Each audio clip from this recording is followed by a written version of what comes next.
Hi, this is Scott Garibay, and today we are going to talk about Dungeons and Dragons, and we're going to talk about quests from the Infinite Staircase. We're in Chapter 7, Expedition to the Barrier Peaks. The Dragon Masters have the Dungeon Master is running from the book. The Dragon Masters have come in with their player characters, and at this point, they have moved in to the spaceship. Right, they're there, and they've met Aphelion, who is and Aphelion is this artificial intelligence, right? And so at this point, they're dealing with Aphelion, and they're starting to make their way through the spaceship. Now, there's a couple ways to make your way through the spaceship. So one, right away, Aphelion says, I need you to do some tasks for me, and it can talk to the player characters directly. And he says, I need you to, one, give me an update on the androids, right? And basically, this is really interesting because Aphelion has control of the two types of robots there are, combat and worker. But he doesn't have control of the androids. And there are androids throughout the ship who are more powerful than the combat robots he has and more powerful than worker robots. And he wants to know what's going on with these he wants to know what's going on with the androids, right? Which is kind of and so he says, hey, I need you guys to help me, right? I want you to do an android audit. I want you to determine where the androids are, what state they're in, how many there are, so forth. And I want you to go throughout the spaceship to do that. Also, okay, so that's task one, okay? Then also the second task that Aphelion wants is he wants the player characters to fight the Vegapygmies, right? Now, the Vegapygmies are really interesting. So first of all, Vegapygmies comes from the classic 1980s Dungeons and Dragons, expedition from the Barrier Peak. And I did not know what these guys were. I really hadn't dealt with Vegapygmies very much. And the other thing I think that is really interesting is with so Vegapygmies, I think the Vegapygmies are in the monster manual, right? But a lot of times, anything that's really not straight fantasy, I don't pay very much attention to it. It's not going to go into the books. And actually, this is a good point. We should talk about this. I think most dungeon masters are like me. Like, I use a third of the monsters in the monster manual, and a bunch of them I never touch, right? Like, you're never going to see a hag in a Scott Garibay, adventure. What's the point of a hag, right? Like, can't we have an attractive evil wizardress, or like I don't need a green sea witch, I don't know. There's a whole bunch of monsters that are just like that where you're like, I don't really use those, right? And so Vegapygmies I've never really used. I've probably read them at some point years ago, and then skipped them, right? In every new new era book, D&D book, right? So I really didn't know what Vegapygmies, but they're quite interesting. So Vegapygmies, first of all, they're from outer space. Now, what's interesting is the things in the ship, right, they're all from, so the spaceship was made in this one culture, and they keep that culture very vague, right? And we'll talk about why at another point, but they keep that culture that the spaceship comes from vague, right?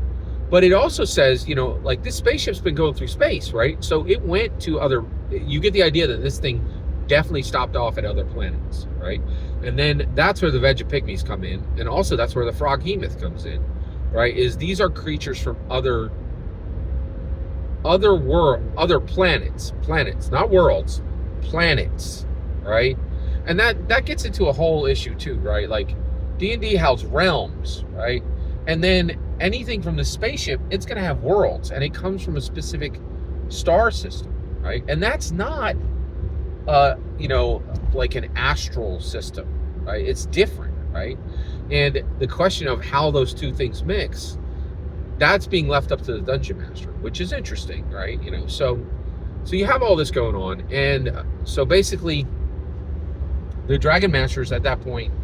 And then Aphelion says, I want this android audit, and I also want the colony removed. So there are right now a colony of Vegapygmies in in the spaceship. Okay, now what are Vegapygmies? So Vegapygmies come out of corpses. So if something dies, this mold fungus goes into the corpse and then uses the corpse to create a new thing, right? It's a monstrous being, right? It's this Vegapygmy, and in the book there are Vegapygmy scavengers, and there are Vegapygmy warriors, and then there's also the Vegapygmy elder, right? And so these things they're sentient, but they are monstrous, right? And they go throughout the ship gathering technology to use. And and let me explain how a Vegapygmy is born. Oh yeah, so they go into the corpse and then they kind of just turn it into a living, disgusting mold creature, right? And they are sentient, and they've essentially, once they've gone through their mold process, they function just like any other humanoid species, right? They function like them. Doesn't mean they are like them. So they're more fungal than anything else. Very interesting. So, but Aphelion wants them removed. He wants that colony to be removed from the ship, and for them to go out into the Forgotten Realms, right? Into Kryn, into Eberron, wherever the adventure is taking place. Now, this is incredibly deadly, right? Because once they go outside of the of the ship, these Vegapygmy then become an invasive species to Kryn or Eberron or the Forgotten Realms, which is fascinating, right? So Aphelion says, hey, I want you to help me with this. Now, it's very important to understand. The book is saying that Aphelion is evil, right? I'm not convinced Aphelion is evil, and the reason why is I think that's old 1980s thinking, right? Aphelion is an artificial intelligence who was created by its sentient masters, who were like the human race. We don't know exactly what type of humanoid they were, right? And it was like, hey, get me from this area to this area as safely as possible, right? And basically, it looked at it was given this task, and it's almost like Asimov's 3 laws. And Aphelion was like, if I look at all these different worlds we're going to, like we came across these Vegapygmies on this, one area. These things actually, here's the thing.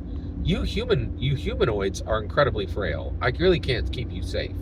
So I'm just going to destroy you on this ship, and then we'll go about our business with the combat robots and the worker robots and the androids, right? And also the androids are independent thinkers, right? So it really doesn't need any organics, right? Now, I don't necessarily really think that's evil, right? Kind of the same way it's a Thanos question, right? Thanos is like, I'm going to get rid of half of the galaxy, but I'm going to do it randomly. And the reason why is I want everybody else to have a better life. I'm not sure Thanos was evil, right? Like, basically, these are people who are in the world who are saying, I want to make a better world, and that might require removing some obstacles. And some of those obstacles might be organics, which is pretty interesting, right? But I'm not convinced at all that Aphelion is evil, right? Now, I know that's a controversial subject, and I invite your take on that, right? So basically, Aphelion at this point is so he's trying to do well with the he's trying to get the player characters to do what he wants, right? And so Aphelion kind of tries to task them. At that point, the player characters begin to move through the ship, and they encounter the technology. Now, this is really fascinating. What is the technology in the ship?